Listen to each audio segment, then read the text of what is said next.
Hi friends, welcome to Active Self-Protection Extra. On today's Sunday gear review, you know I just picked up this LTT HK P30 LEM with their red dot optics cut. It's proprietary to them.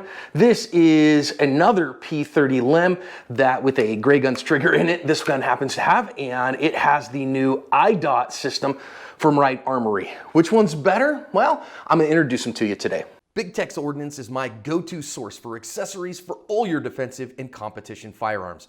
They have great holsters with accessories for concealment and ship fast at great prices.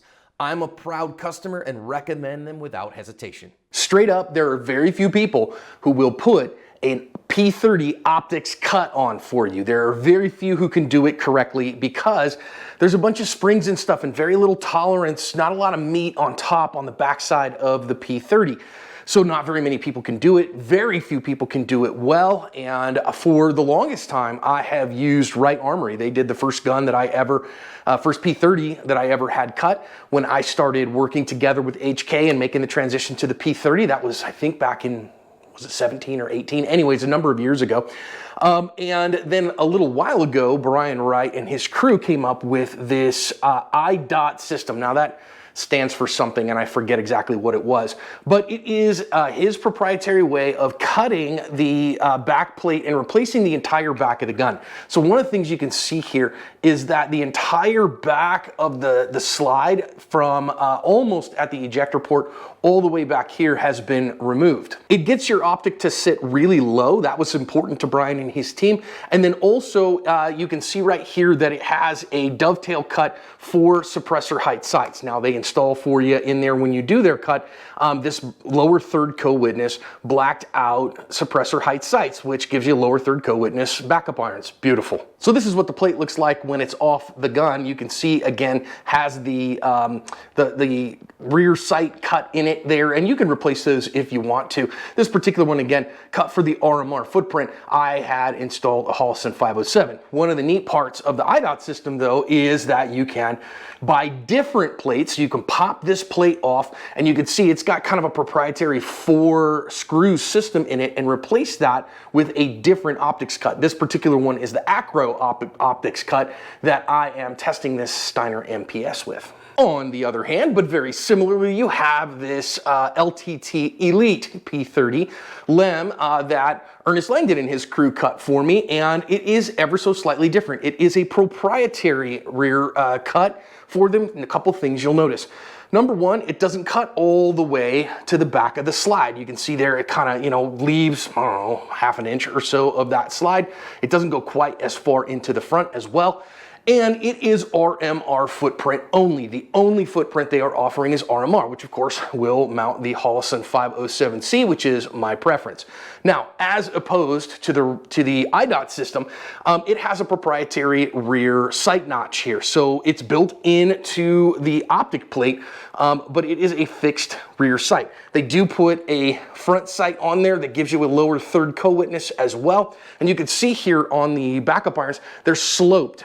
And that's a little different sight picture. See if I can show you the iDot system here. Of course, I don't want to point a gun in my face, but you can see, you know, obviously as a square, that's pretty normal, and that is, you know, it takes up a little bit more kind of visual space. You don't really notice it when you're shooting a dot, of course, but it does take up a little bit more space. Whereas the dot that Langdon Tactical sets up here, it's a little more sloped, which allows a little bit more pass through when you're looking through it. I don't necessarily think it's a deal breaker either way, just a little bit different. As far as height on the optics cut, too close for me to call. I could probably get out my calipers or whatever and maybe detect the world's tiniest difference if I had to guess. If you forced me to guess, I would actually guess the Langdon one is maybe, I don't know, 100 slower. Total guess. Pretty close to the same. Now, I will say the one advantage to doing the Langdon Tactical one, of course, is you can get him to do his trigger job in it as well. Had a variety of trigger weights. That's helpful too. I'm sure that Brian would be willing to send your gun off to Gray Guns or to Lazy Wolf if you wanted to get a trigger job done, but he doesn't do that in-house that I'm aware of. Whereas, of course, Ernest does. It's really probably his primary stuff that he's doing, so that's definitely an advantage of sending it. Other part to think about here, of course, is cost. So if you just did the red dot cut for a Langdon, a P30 with Ernest Langdon, I'm not talking about buying one of his guns. I'm not talking about having a trigger job done. I'm talking about just the optics cut, which includes getting a nitride coating on the frame in black, and so it looks pretty and does all the right things.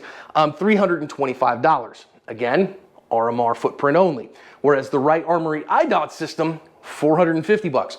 Also including the Cerakoting on the slide and all that so that it looks good.